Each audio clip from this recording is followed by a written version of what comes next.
ওরে দেশ ছাড়িয়া প্রবাস আইলাম টাকার মিশিং হইয়া, দেশ ছাড়িয়া প্রবাস আইলাম টাকার মিশিং হইয়া।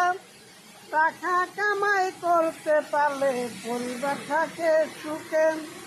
ভাই বল বন্ধু বল সবাই খবর নিবে, টাকার মিশিং গেছে প্রবাস টাকা কামাইতে।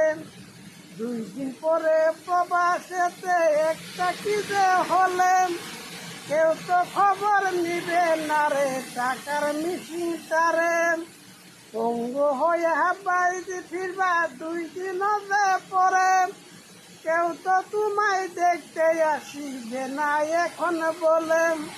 টাকার মিশিং পঙ্গ হয়েছে এইটাই যে বলিবে, কে দেখিবে তারে এখন উপায় কি যে হবে।